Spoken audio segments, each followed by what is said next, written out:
The following is an original A Livin' podcast.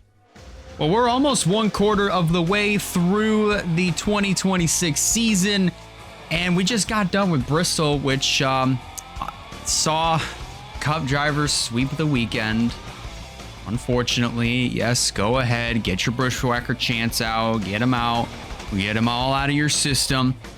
We're going to talk about it all here on this episode of GTN, and there's obviously a lot of history there's a lot of things that we do need to go over here. As always, I'm Elijah Leonard here, and to my right, that is Slifer, and it's just going to be us two here for this episode because, as Wyatt alluded to last week when we were pre-recorded the last episode, that he would not be here. He is currently out in New York right now at the time that we are taping this show. So Wyatt should be back in by tomorrow evening, April 14th. So he should, and hopefully should be back in for our April 20th taping of the next GTN episode. And Nathan Stapleton is not here. More than likely, he's busy with his NR 2003 stuff, which no harm, no foul there. Regardless of that, though, let's just go. I don't know if there's really any other things that we should allude to before getting into this thing. I did say, that was another thing. Now, I do want to humbly apologize for not revealing the official rebrand that was supposed to take place, or at least supposed to be unveiled back on the 11th. I absolutely dropped the ball there on my end. I messed up. I completely forgot to do it. I didn't even make the art, and yeah, that is 100% my fault there. I know I had made the promise. I know I had done all this hype. All for what, unfortunately. So that's on my end. But we will get all the other stuff. I saved myself there. Such as the logos, graphics, etc. All prepped, ready to go to make the transition. But I think we've got everything that we need to out of the way. So let's just jump straight into it. Sly. We had trucks, O'Reilly's, and the Cup Series, all at the Bristol Motor Speedway. And I know we had said that trucks and O'Reilly's was going to be a banger, and Cup was going to be a little bit more of that snooze fest factor. But after the finish that we saw in the Cup race, what did we think of this whole entire weekend? I'm actually going to eat my words on that, because the Cup race was actually interesting. Trucks, it was actually an overall good weekend. I did hear some people on the NASCAR radio on XM that were doing some complaining, mostly about the attendance at the spring race. But you're still looking about maybe half to 3/4 of a sellout. I mean, but it's a spring race. Yeah, it's hot, especially in Tennessee. Yeah. But overall, it was still a great weekend. Where we did see the return of Alex Bowman. And either way, he didn't fare well, but it was still good to see him back in the car. Yeah. Overall. And I know we will get to the results here soon, but I did say, I think either last week or a couple weeks ago, that I think Ty Gibbs will win a race soon. Sure enough, he won. And I have to say, I did wound up actually calling it too, because especially that it would happen at Bristol, because that's one of the places. I mean, especially I reflect back to 2 years ago when he led pretty much. My mic cut there. I do apologize. I think OBS is trying to censor me here. I guess it must know that I don't have Discord Nitro and I can't censor you myself. So I guess your OBS is like, I guess I got to work tonight. But no, either way, with Ty Gibbs winning, holding off the people with the likes of Tyler Reddick, Kyle Larson, and Ryan Blaney, that was a hard-earned win. Exactly. I would agree with that. You know, I've and everybody knows, and anybody who has been around me for long enough knows that I, you know, especially back in the O'Reilly's, back in the Xfinity Series days before O'Reilly's came along. You know, back in 2021 or right around 2020 mainly. I saw Ty Gibbs like, all right, yeah, he's cool. You know, this is kind of cool. And then 2020 came around. Obviously, COVID happened that year, and that really threw a monkey wrench into the whole schedule of everything. But regardless of that, you know, you saw Ty Gibbs. He's going out. He's winning races left and right. I mean, all throughout 2020, especially 21. You know, he basically ran away with the championship over in the ARCA series in 21, literally ran away with it.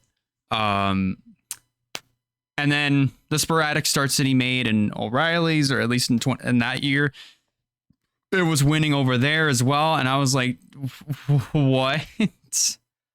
Like, I'm just like, you're like, it made me hate him so much because it's like, Yeah. Dude, he's literally getting handed wins. And I even said that all throughout the following year when he went full time in O'Reilly's in 22. It's like, man, he's just getting handed wins left and right. You might as well just hand him the championship trophy, just like of how he gets handed everything, just like of how, you know, Joe Gibbs handed him a racing career. And then obviously, I made some other comments that that aged very, very poorly. And not necessarily, or at least timing wise, it aged poorly. I didn't make any like really horrible, nasty comments or anything. It's kind of similar to what I was making about, oh, they just handed him to the championship, basically. Oh, they just handed him a really good race car with just really good equipment. He has no talent. He just has all this really good equipment that's, you know, essentially helping him. And obviously, shortly after he won the O'Reilly's championship, his dad, Coy Gibbs, passed away. And that was like, ooh, yeah, that was like very, very poorly timed. But even when he was making starts in the Cup Series in that same year, driving for Kurt Busch, when he was out, you know, you even saw just how much of a hothead he was. One reference that I can point to is Texas of 22 that year. You know, when everybody was coming off of pit road, at the very back end, you see Ty Gibbs. He just cuts left on somebody, just doors them on the exit of pit road. In literally during a caution period. And I get that they're going slow, but that's still pretty dangerous. What if that guy lost control and hit the inside wall? What if what if a piece of the car came off and just hit somebody in the eye? Man, that's dangerous. But as time has gone on, and especially as he got up to Cup, you know, I can acknowledge, and we all can see just how long Ty Gibbs has had to struggle, how he has had to endure, you know, the highest level of Cup racing, and how much he has pulled through over these last few years. And, you know, honestly, looking at it now from a different perspective, I do have a little bit more respect for the kid. Do I still think he's a silver spoon brat from time to time? Oh, hell yeah, I do. But you can't deny that the talent has really started to show as soon as he got up to the Cup Series, and how much he's had to go through to get to this point. And I think I even mentioned it. I forgot. I think it was beginning of this year or somewhat of last year, when I think I had mentioned something about like him getting humbled in the Cup Series. And I think all those where he's finishing toward the back or mid-pack probably got him like thinking like, okay, I shouldn't be so much of a hothead, with his small body, giant ego, Yeah. you know. But also it's like, his uncle, obviously Joe Gibbs, was actually in the middle of an interview, and you see here comes tied up like over the wall and ran over to him. Yeah. Obviously with everything that has happened in the Gibbs family, it was like an emotional kind of win back, like when Dale Jr. won the 400 a couple months after his father had passed from at Daytona. It was like kind of like that kind of feeling. Yeah. I ain't gonna lie, I didn't tear up or anything, but it's like I got that cold chill in my body, like the emotional kind of cold chill. Mm-hmm. So things are gonna look up for him, probably the rest of this year. Yeah. And as I think some people have said before, I mean, especially when you get that first win, it's just, it's only like a can of Pringles. Pretty.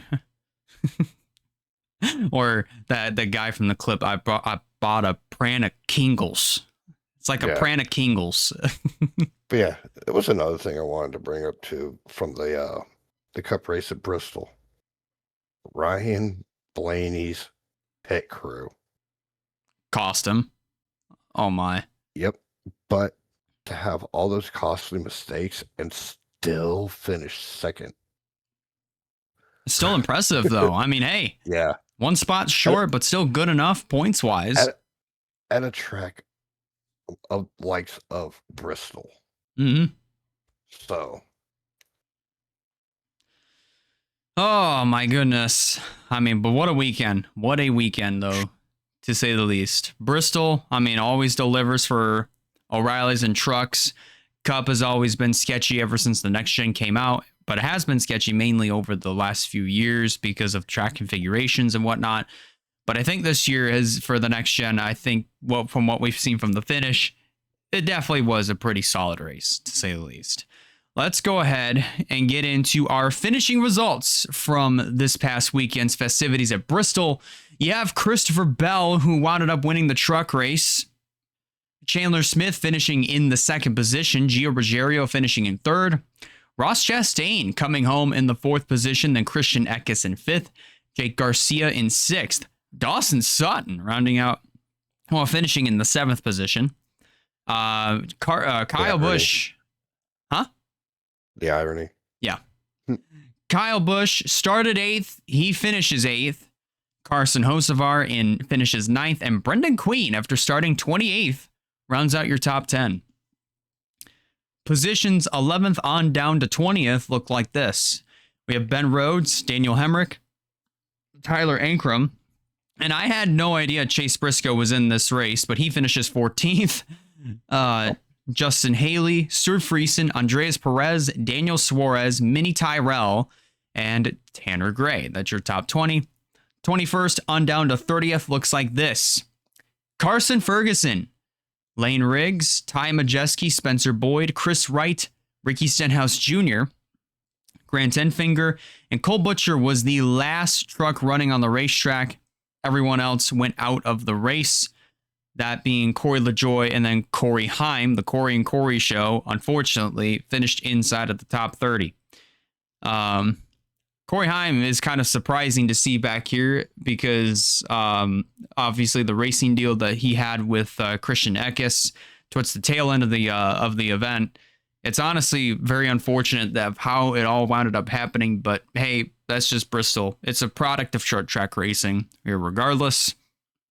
And then finally from 31st on down to 36th, Caden Honeycutt, Luke Baldwin, Timmy Hill, Tyler Reef, Frankie Muniz, Unfortunately, Malcolm was too far into the middle, and Clayton wasn't Green. He wasn't in the middle of the results. No, he was That's in. for sure. He was in the middle of a bunch of other trucks. But go for it. Before you get to the O'Reilly results, where was it? 19th and 21st. Obviously, Minnie Tyrell and Carson Ferguson. Obviously, Minnie, yet again, finished ahead of Carson. Yeah. If anyone remembers the Dodge race for the seat, Minnie won it. Second was Carson Ferguson. And how ironic they finished in that order, too. Yep. But finally, to cap off the Truck Series results, Clayton Green went out of the race on lap 103, finishing dead last. Now, let's cycle on over to the O'Reilly results here. Connor Zilich in car number 1, finishing in position number 1. Kyle Larson finishing in the second position. Brent Cruz in third. Justin Allgaier finishing in the fourth spot. Carson Kvapil rounds out your top 5. It's a good night for junior motorsports regardless. Sheldon Creed finishing in 6th. William Sawalich in 7th. Corey Day in 8th. Parker Retzloff. Here's the funny part. In car number 99, started in position 9 and finishes in position number 9. Lots of 9s in here. Play the lottery. Any Juice World fans out there? 999. And then Taylor Gray rounds out your top 10.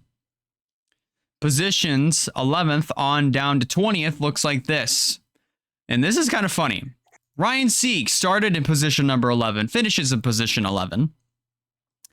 Jesse Love started P12, finishes P12.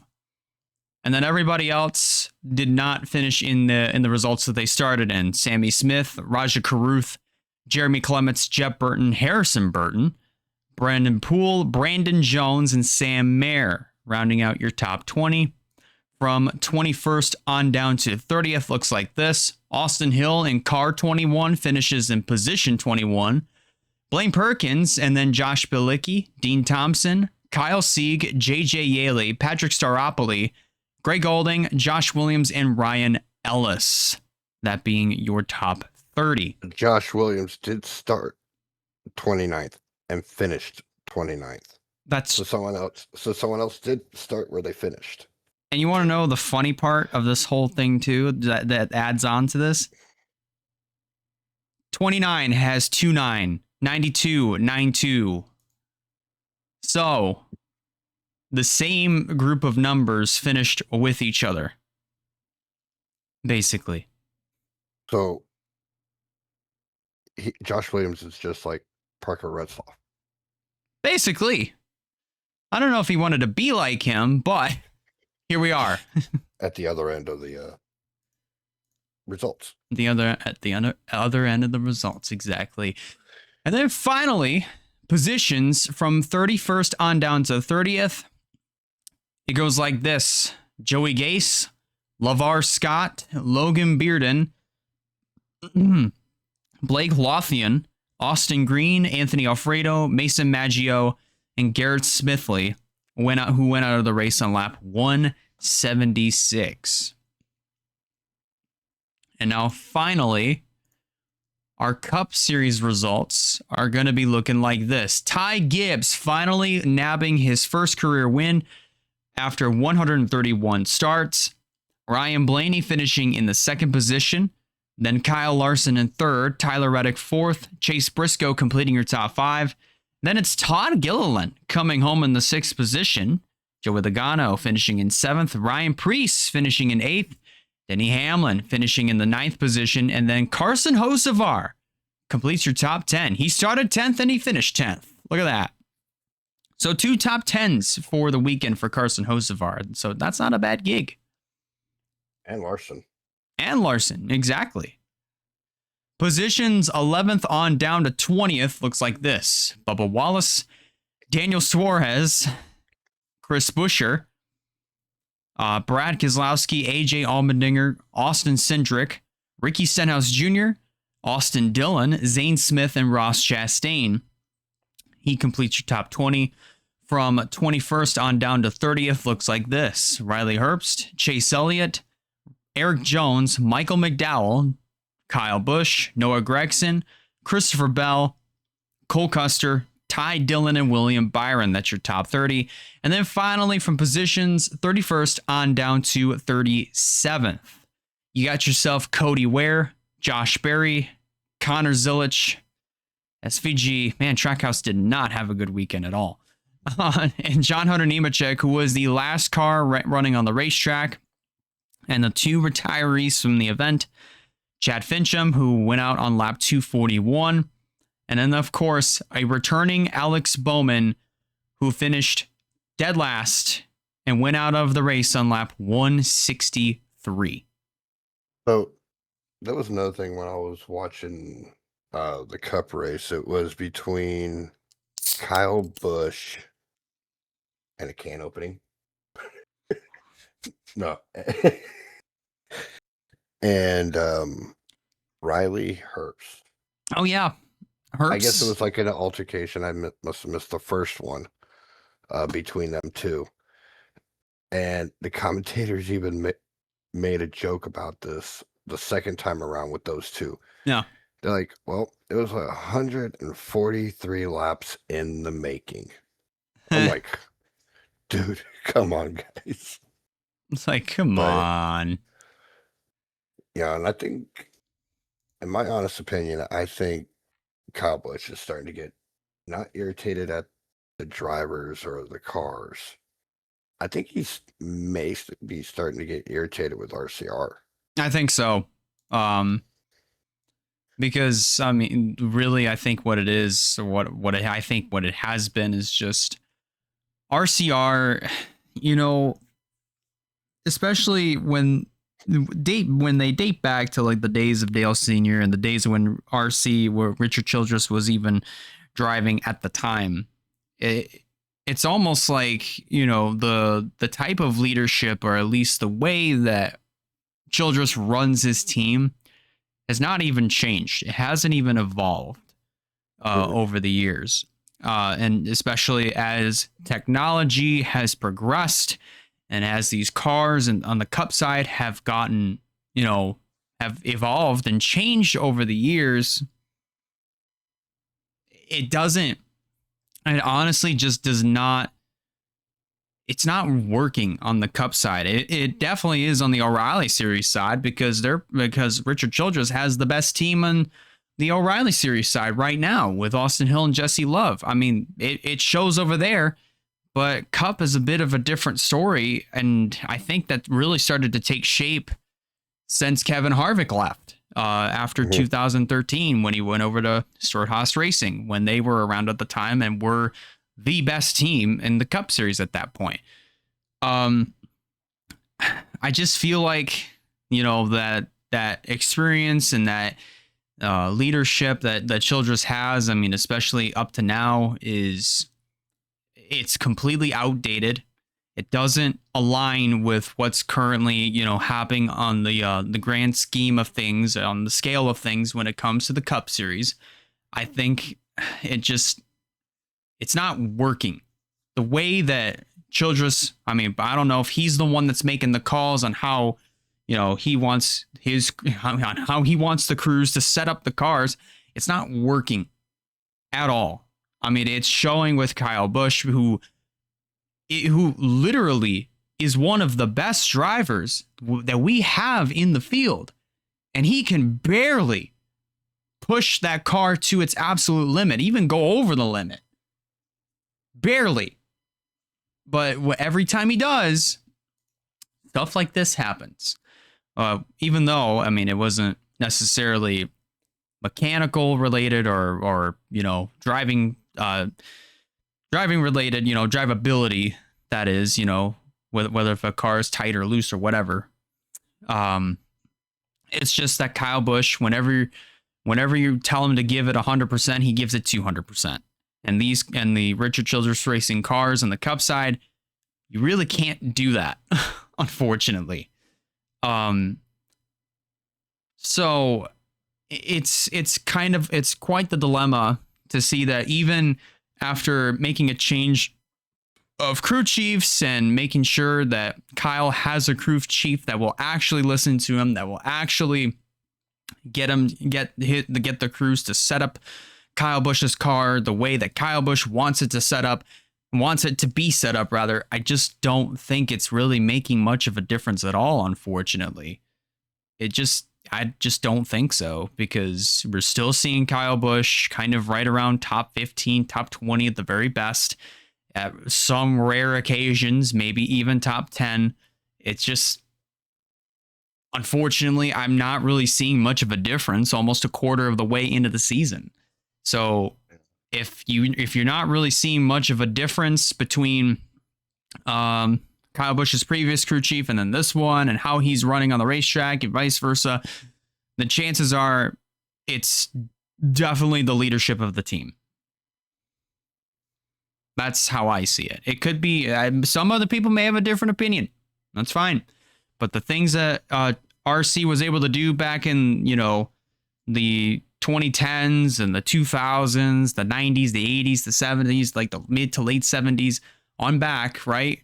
As far back as, Richard Childress Racing has been around, it doesn't work in the modern day, unfortunately. Yeah. Sorry. Doesn't work anymore. Yeah, he's doing good, like you said, in the O'Reillys, but it's a new era in the Cup Series, and it's time to be like a Pokemon, time to evolve.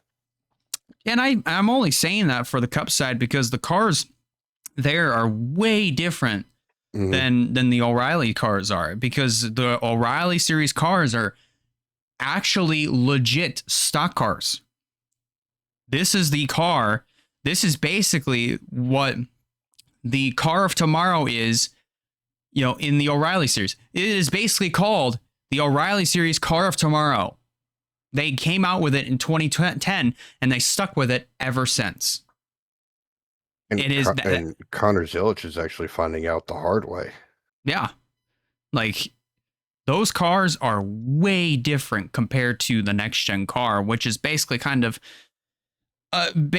which was created by Dallara, which is mostly known to make all the cars for like IndyCar and Formula One and stuff. So, I mean, like, they were given, they obviously were given the green light to make a Cup car, and that's what they got. It's basically a blend line of IndyCar, but mostly IMSA and NASCAR all together. But you see IMSA more than you do NASCAR, in my opinion, with the next gen car. And I'm not saying that it doesn't race good. It's just different than what we're used to seeing with, what we have in the O'Reilly Series.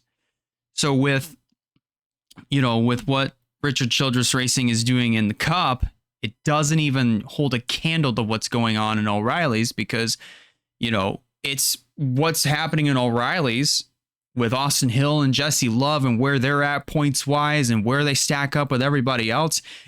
Clearly, it's working. Whatever Richard Childress Racing is doing over in the O'Reilly Series, it's working over there. It's just not getting applied over to Cup because the cars are not the same. And it's not the same, era or the same feel as it used to be on the Cup side. And again, it's working in O'Reilly's because, if we're going to go over in the point standings, that arguably they're doing pretty well over there. But as for Cup, it's a bit of a different story. I don't know how else to put it.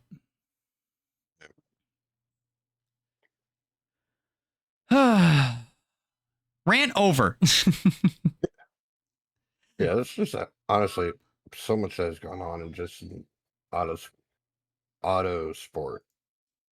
I can't even English or think of what I was saying. It's okay. Yep. Yeah, it's all right. Like, English. The time of recording on Monday, it's it's Monday. Brain's still shut off because Monday. Yeah. Okay. So let's go ahead and review our point standings heading into the weekend. And we do want to point out here, Wyatt, unfortunately, has not been able to update the points on his end. So we're just winging it at this particular rate.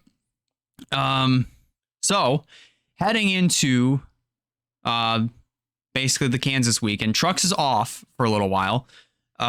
So in the meantime, here's what the points look like, or at least how they stack up after Bristol. Chandler Smith, he jumps up to being the points leader after finishing in second, so he jumped up 3 positions. Then you have Caden Honeycutt with 207. Corey Heim, he's not running for the championship, but it's funny as hell to me that he has 2 less starts than everybody else, and yet he's still third in the points. After winning 2 races, after winning half the starts that he's made this year. But he's third in points. And then Lane Riggs, he's tied with Lane Riggs points-wise, but Lane Riggs is 4th. And then you have Christian Eckes, he's 5th with 191, 187 for Gio Ruggiero in the 6th. Ty Majeski is now 7th with 182. Ben Rhodes is 8th with 181. Jake Garcia 9th with 146. And Justin Haley is 10th with 144. That is your top 10 in the point standings, and more than likely, this is what your chase field would look like as of right now.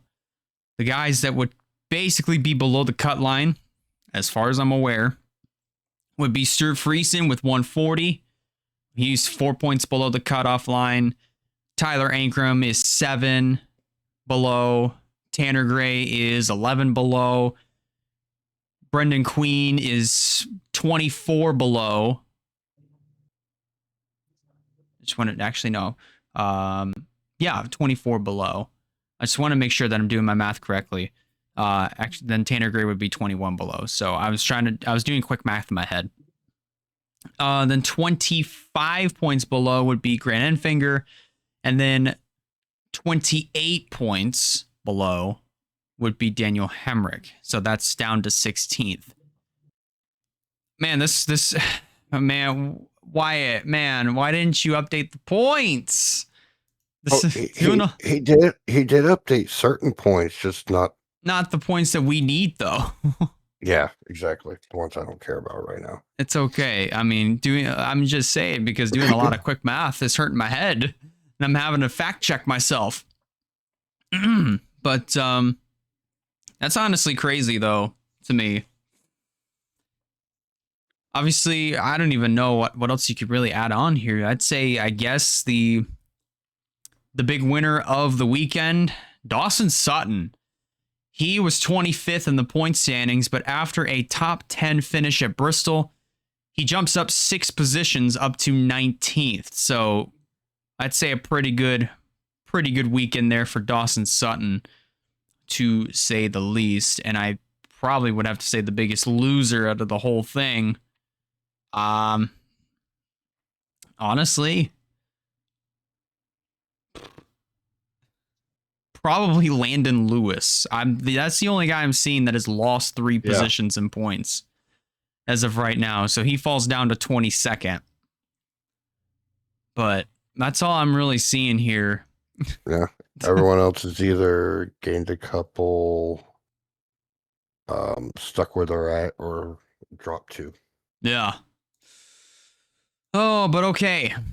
Let's go ahead and go over our O'Reilly series points here.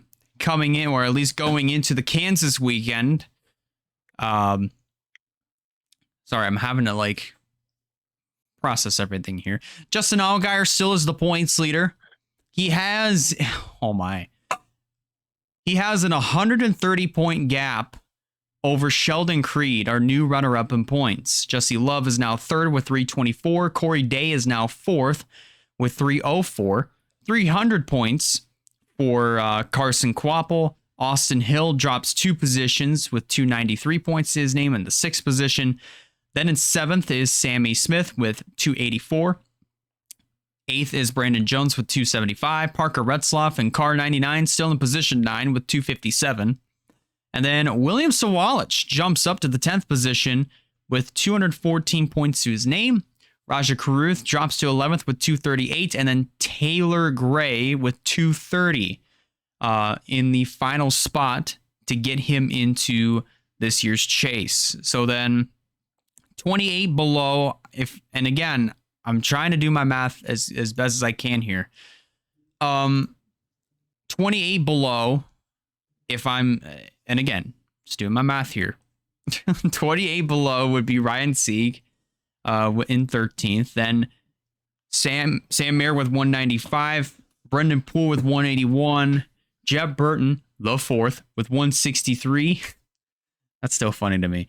Anthony Alfredo with 158. Brent Cruz, he's starting to move up a little bit more with by gaining 2 spots in points with 155. He jumped up 2 positions from 20th now up to 18th. And I'm definitely going to say that that's going to only improve from here. And then Blaine Perkins with 137 and Patrick Staropoli with 129. So, man. And the biggest mover was not even in that conversation. No, not even Kyle close. Sieg with +3. Not even close, yeah. Jumps up to 26th in the points. So that's not bad at all. I don't know how else to really put it, but that's not too bad at all. Man, this is another thing that I wanted to talk about too, and we're going to continue here in points, but man, what the hell is going on with Ford? Like, I know we have mentioned it several times of how there's only been like 2 Fords left that were running, and that was with AM Racing. But with Daniel Dye's suspension, obviously that brought it down to maybe like 2 full-time Fords. And then I think, what was it? Nick Sanchez, I think, got let go from AM Racing. No, it was Daniel Dye. Yeah. Because he also got let go from a colleague in the trucks. Yeah. But yeah, no, I think even a couple weeks ago, I don't know if Nick Sanchez is not running in O'Reilly's anymore. I think we touched on it a couple weeks ago, but from what I'm seeing, he's only made 7 starts while everybody else from 28th on up has completed all the 9 races. Obviously, with the exception of Brent Cruz, who made his 5th start this year overall. But, and being in the top 20 in points and only having your 5th start. Yeah. But, Yeah. But no, talking about Ford though, I mean, I think Ford needs to pull out of O'Reilly's right now unless they can find more people that want to drive for Ford. Because I mean, the highest Ford is Nick Sanchez in 29th. Yeah, and that's only going to change here. But man, it's basically, it's kind of like we're down to 1 to 2 Fords left. And this is kind of a similar dilemma to what we've seen with Dodge back in like the early 2010s when they were on the decline and Penske was the only Dodge team that was running full time. And then you had Robbie Gordon, who was running limited starts that year. But still, like, Dodge was on their way out the door at that point. They went out in style. They went out with a championship. Up until now, because they're back in the truck series. But coming back to O'Reilly's, man, like it's like Ford. I've heard some stuff of, Ford might be putting more funding into F1 than they are in NASCAR right now. And if that's the case, I mean, it's easily showing in O'Reilly's because, like there's only 3 Fords. There's not just 2 technically, because the 5 is being shared between JJ Yaley and Luke Fenhaus. Okay. But still, like Ford, like the scene of Fords in the O'Reilly series is just on such a massive decline, and it has been. it's been really quiet and subtle. I didn't even notice it until this year of how many Fords we had in the division. I'm like, oh, holy cow. What is even happening here? Like, why are there so many Chevrolets? But Ford used to be really, really dominant too. They used to be competitive. You know, you had your Roushes, you had your Penske's, and you had what other teams decided to enter in at that point, but particularly Roush and Penske at that point. Mm-hmm. But so, like, why can't we have those teams, you know, at least consider putting their, or at least bringing back their O'Reilly Series programs? I mean, sure, would it cut into your fundings? Probably. But there's other teams, in my opinion, that are doing it, and they're doing it really well. Like, for example, Joe Gibbs Racing. They're part of, they're in Cup, they're in O'Reilly's, they're in ARCA. Believe it or not, they're in the ARCA series as well with the 18.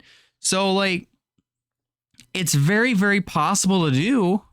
But I mean, sure, it does cut into your finances quite a bit, you know, depending on what kind of things happen on the racetrack.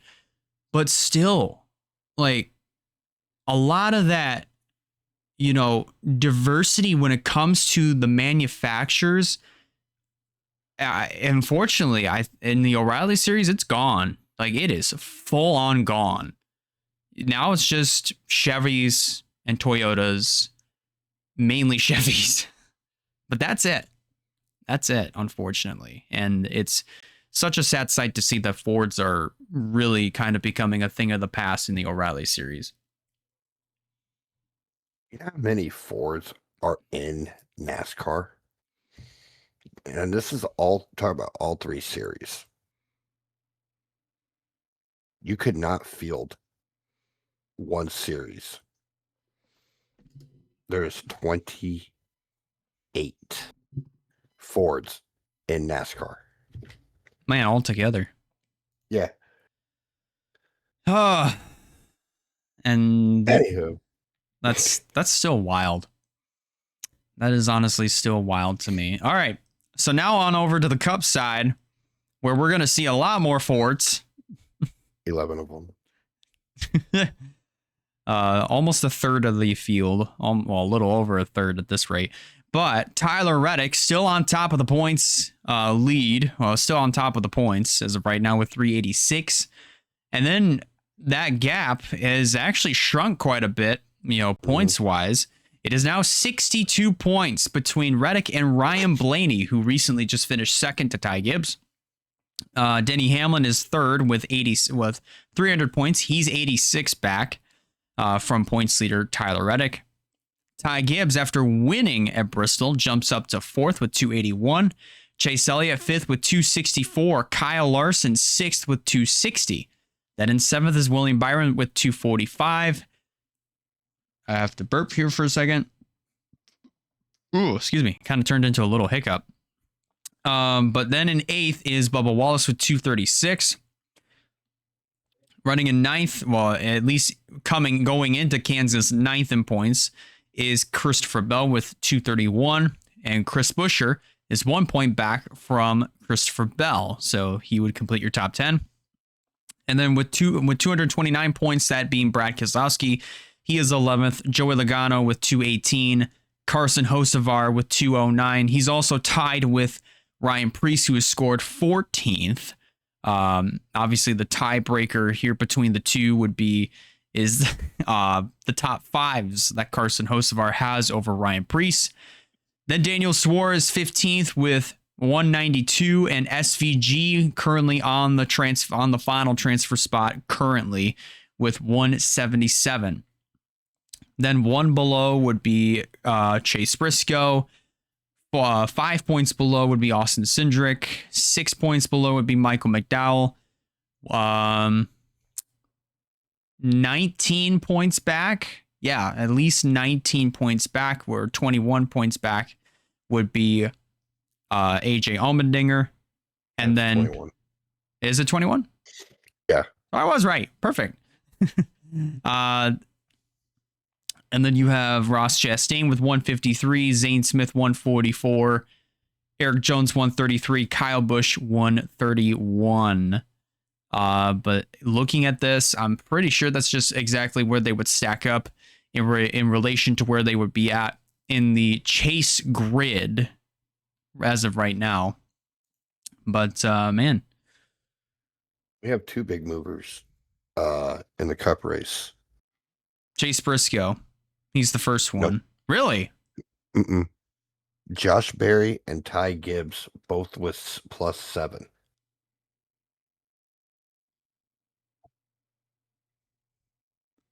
Hold on, I'm looking at this. Yeah, Briscoe only is +5.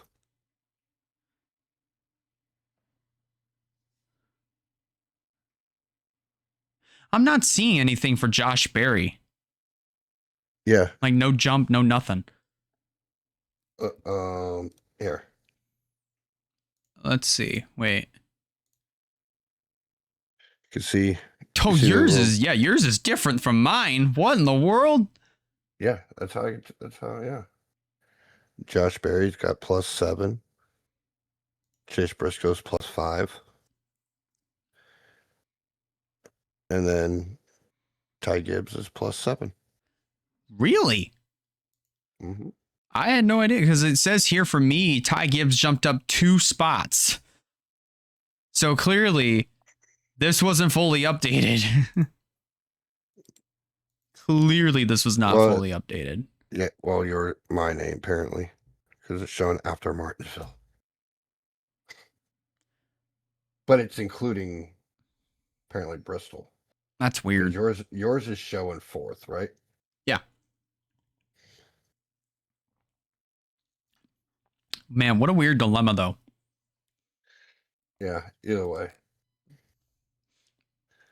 What an absolutely weird dilemma. But okay, yep. Now I just redid it and it shows what you're showing. That's funny. But now let's go ahead and get into the GTN side of the points. Wyatt would normally be here to kind of bring this segment to a full circle, but it is my responsibility to do that here for this week.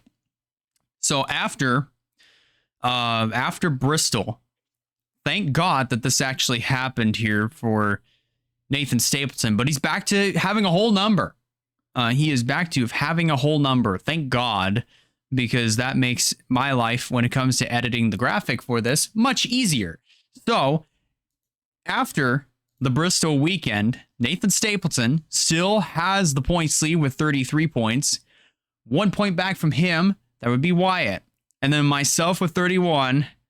And poor old Slifer is still in the 20s with 26 points. I'm in my Connor Zilich year of the GTN points. Leave me alone. He's in his Connor Zilich era. We'll just leave it at that. We'll just leave it at that. But ladies and gentlemen, that's going to do it for all the damn points is how Wyatt would normally say it. But yeah, I would have just left it alone. Let him. No. Let him do his little spiel. Yeah. Okay. So let's now go ahead and get into the lone breaking story that we currently have. Or really two. But let's adjust this first one here that a lot of people probably were like very confused and probably were shocked. I'm not really, but to see. But Cleetus McFarland has been denied from racing at Talladega. In other words, the sanctioning body in O'Reilly, that's right, at Talladega. But they do want to see more experience in trucks and ARCA. This is an interesting dilemma. In a video posted to his Facebook page on Tuesday evening, this is from motorsports.com, by the way, Garrett Mitchell, aka Cleetus McFarland, says NASCAR has not approved him to run super speedways in the O'Reilly series at this time. In quote, he says, "They did not see enough," Cleetus said. "Granted, it was a pretty hectic race. I tried to pass someone 3 wide on the 3rd lap, spun out a few more times, didn't crash or crash anybody, but still, it's pretty hectic.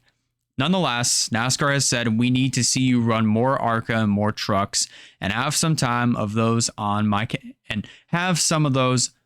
calendar. But coming up, but in O'Reilly, I'm still limited to short tracks." In this video, Cleetus concedes he has only been in NASCAR for 1 year and that it was never my mission to get to the top as fast as he could. "We figured we would try," he said. "We didn't get approved. It is what it is.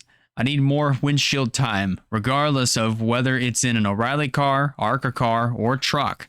More windshield never is going to hurt. I have a lot to learn." He says, "It's a kick in the nuts, but not as much of a letdown as it seems. I just need to get out there more and do as much learning as possible, and then hopefully I'll get to run Daytona and Talladega next year." So at least he's kind of owning up to it, saying like, "Hey, it was a mess. Yeah, my race in the O'Reilly's event at Rockingham was a complete mess. I tried to do this, it wasn't working. I kept spun out some more, did this, did that, and I was doing a lot of things wrong." So he's understanding. It's like, yeah, I'm going to need some more time. The one thing when he did race at Rockingham in the O'Reillys, most rookies would take out, not intentionally, but take out other drivers if they spun out. 4 times he spun out, not one other car was touched. I'm not going to lie. And I said it when, he ran that truck race at Daytona. He had, in a way, the wherewithal to not crash others out. Yeah. So it's like he's got that knowledge that most people don't have. But again, like you said, and even he said it in his own YouTube video, he owned up to it. If he got to race it, cool. If he didn't, hey, he still gets to race at Dega, just not in one of the top 3 series. Absolutely. So I'd say give him about another year or 2. And, maybe even the ARCA race at Dega. Who knows? But the other one also involves Talladega. And that's the staging. Obviously, the halfway point, though, it's a 188 lap race. Halfway point is 94 laps. Yeah. Right? Halfway. Well, the stage race used to go 60, 120, and then obviously the end of the race at lap 188.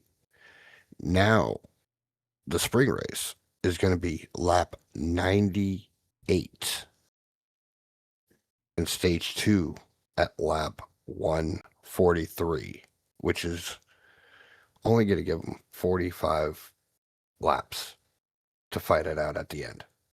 Yeah. Yeah. And like you said before we started recording, they just flipped it. They essentially just took the race, and now they're kind of just working backwards with the stages, which is like, I guess I can kind of understand it, but on the same token, it's going to make the big one happen sooner than everybody wants. Yeah. Or would expect. So in my opinion, that just means that the first stage that everybody is just going to be running the same 4 wide formation, which seems like for 20 years, which is a cool sight to see. But after a while, it gets really boring because nobody's really getting squirrely. All that's happening is that they're going 175 miles an hour, just trying to save as much fuel as they possibly can. And, what I think, obviously we don't know if anyone from NASCAR ever listens to this or not, but I would like to see them at least 1, maybe 2 oval tracks. run it like normal, like the old days. Mm-hmm. But like they do in the at Sonoma or or Watkins Glen, where you're still racing. Yeah. But we know you still see the stage points, but they're still racing. Mm-hmm. See how that works. Just It's 1 or 2 completely. races. Yeah. Take away the green and white checker. Geez, please. I'd rather have the black and white checker. That's it. Right. Or if you're going to keep the green white checkers, just limit it down to 1 attempt. Like, if you're going to do that, you might as well just lower like the attempts from 3 to 1. Oh, no. I'm not talking about the green white checkers at the end. I'm talking about like when they end the stage. Oh, the green white checker flag. Yeah. That I thought you meant like green white, No. like Yeah. eliminate the overtimes, eliminate the green white checkers. Well, that too, but no, it's just let them keep racing. Yeah. And obviously everybody at home gets to see like who got 10 points all the way down to 1 point. Yeah. And just let them keep going. Obviously, all the spotter or crew chiefs and all that would know, okay, lap 98 is going to be the end of stage 1. Just using it because I got the new Dega, stage racing right in front of me. Yeah. They can relay to their driver. You're like, hey, this is the end of stage 1, blah, blah, blah. And just go from there. Keep the racing like it used to be back in the day, but combined it with how it is now. I think it would bring a little bit more than what we're getting this year. I would agree. I would 100% agree with that. And not only that, but like you would also kind of get the racing of old back. Basically, Mhm. you can still keep the stages. Like the stages, like honestly, nobody cares about the stages. Let's be real with ourselves here. But like, get rid of the stage breaks altogether. This isn't a stick and ball sport where you have, games that are in thirds or in quarters. Or like baseball, the 7th inning stretch. Exactly. Like it just doesn't work in racing. I'm sorry, but it does not work in racing. But yeah, because like at the end of this thing about it, it said per the NASCAR rule book, the race is considered official at the end of stage 2 or the halfway point. With these new stage lengths, the halfway point will now be lap 94. Yeah. Can NASCAR screw it up anymore? Never mind. Hell yeah, as their little slogan would be. I was waiting for that. But that's the only piece of news that I got. Yeah. I think that's all the news that we currently have been able to build up. So with that said, let's go ahead and get into our favorite part of the show, previewing the next race, which is previewing Kansas. Trucks are off, so it's just the O'Reilly Series and the Cup Series here for this weekend. And Kansas, my God, is really synonymous and really, really well known for producing some really good racing, especially at the 1.5 mile tracks like this one. So Sly, what are we looking for this weekend? Oh. Turn 2 is going to be tricky, and at least off of turn 4. Just granted, I know iRacing and actual NASCAR are 2 totally different things, but from running Kansas in iRacing, granted on the Arctic car, but still, either way, I think we're gonna have a really good weekend. Yeah. May have I'm gonna predict another first-time winner. Oh. In the Cup, at least. Okay. Well, it definitely is going to be pretty fun, though, nonetheless. Kansas, I mean, especially what we saw 2 years ago between Kyle Larson and Chris Buescher. I mean, hey, man, anything is bound to happen. Kansas is always it's been a really good track, and I personally do think that, hey, if they ever take the championship race away from Homestead, why not just give it to Kansas and Phoenix? Yeah. If not, like, screw Phoenix. Phoenix just does not work. It hasn't worked for years. But since they reconfigured it. Well, yes. But anyways, like, basically what I'm saying is, since if Homestead had their championship race taken away, why not just give it to Kansas? Kansas, again, it's just such a good track. It's such a good track. I mean, like, Homestead, it will always be the home of a championship race. I mean, whether it be, reality or in our hearts or both, Kansas could still serve as a pretty good championship weekend, in my opinion, because it races like a good track. All right. I think with the championship weekend, obviously, like you said, if they take it away from Homestead or Phoenix, I still say one time. Too bad they couldn't have done it this year because of 250th anniversary. Yeah. Of United States and all that stuff, but end it where it starts. At least one time. At Daytona? At Daytona. Because,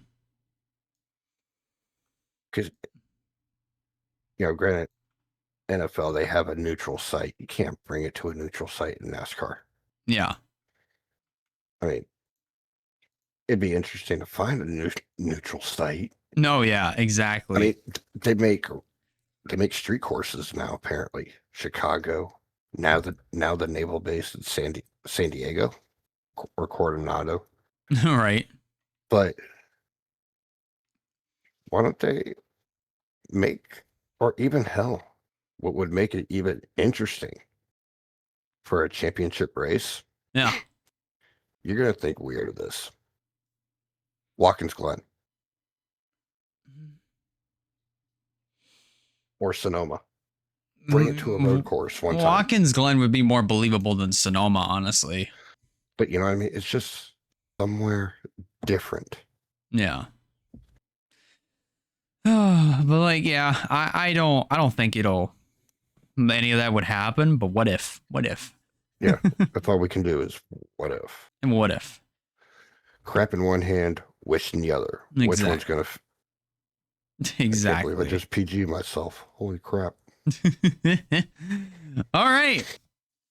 Well, let's go ahead and get into our predictions. So, for those of you who are brand new to the show and are not exactly sure how we make our predictions, here's how we make them. We give you a driver who we think is going to win. That's pretty self-explanatory. The driver to stay away from is the driver that hasn't been doing well the last couple of weeks, or we're just coming up to a track where they don't perform all that well at, whether statistically or in general. And it's just O'Reilly's and Cup here for this weekend. And Kansas has always been known to produce some really, really great mile-and-a-half racing. And the next gen car, I mean, I know we've talked about it for like a couple times with the Cup cars. They do race pretty well on mile-and-a-half tracks. I mean, we've seen it in years past. I mean, especially last year where we had that amazing finish with Chase Elliott coming out of nowhere to win, and vice versa, and then some on back. So with that said, let's go ahead and get on down. Nathan's.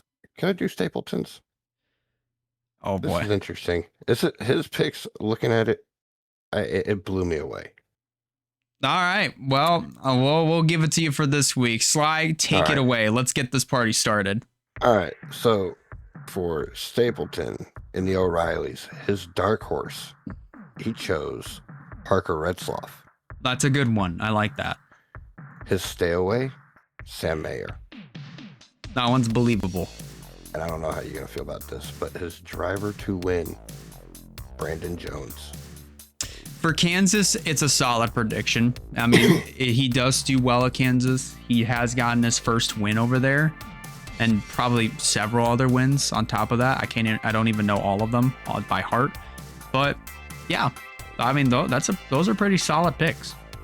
And his Cup, on the Cup side, he chose for his dark horse, Chris Buescher. That's a good one. Which I can see. his stay away, McDowell. Mm. And his driver to win is part of 2311, Bubba Wallace. That one I don't see happening this year. No. Not this year. Maybe if it was last year or several years back, maybe. Probably not this year, though. Now, let's talk about Wyatt's predictions here before we get into yours. Oh, yeah, that's right. He put him somewhere else. He put him in a spot where nobody could see them except me. So, his dark horse, he chose Brent Cruz to be his dark horse. Okay. His driver to stay away from, and I feel like this might have been for probably not, maybe not so much for pity's sake, but definitely because he's a cup driver driving for a lower funded team, Cole Custer. And his driver to win, he also chose Brandon Jones. Now, for his cup predictions, his dark horse is Bubba Wallace. His driver to stay away from is Ross Chastain, and his driver to win is Denny Hamlin. Not bad predictions at all. Not bad at all. All right, now let's get into ours. Sly, take it away. You are up first. All right, so my dark horse, I'm actually going to go with Brent Cruz as well. Okay. My driver to stay away from,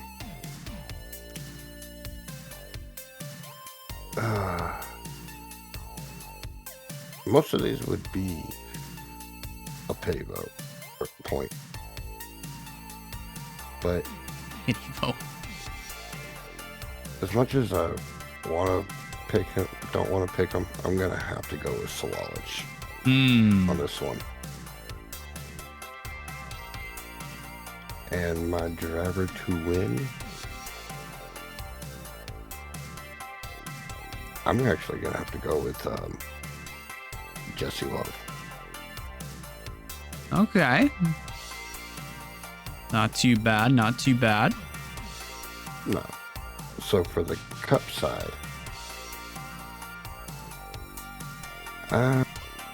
dark horse, I'm going to have to go with Brad Keselowski. Because he's been up and down, so it's like we don't know if he's going to come out of nowhere. Must stay away from? Oh, it's going to have to be Cole Custer. But my driver to win, I'm actually kind of riding this train. Tyler Reddick. The 2311 choo-choo train, I see. Yep. The 2011 choo-choo train continues to roll on. My goodness. Especially Toyota as well. My God. Oh, yeah. All right, though. It is now officially my turn to make my predictions, to make the predictions here. So here we go. Starting off with the O'Reilly series. Driver to win. I could just go with that hot shot, easy move to say Brandon Jones is my driver to win, but that's not what we're doing here. That is not what we're gonna do. Instead, my driver to win is going to be Justin Allgaier. Allgaier is going to be my driver to win. This is a track where he has shown a lot of speed at before. He has won here before, I would believe. So Allgaier is going to be my driver to win. Driver to stay away from. You know, honestly, I probably would have to say for my driver to stay away from. I think I would have to agree with Sam Mayer. Sam Mayer, I'm not sure what's been going on over the last couple of weeks, but he has just not at all been up there performing, and it's almost like the most like the recent couple of races that he's been running, that we've been running in O'Reilly's, has not been coming out on the right foot, unfortunately. But my dark horse will be Brandon Jones.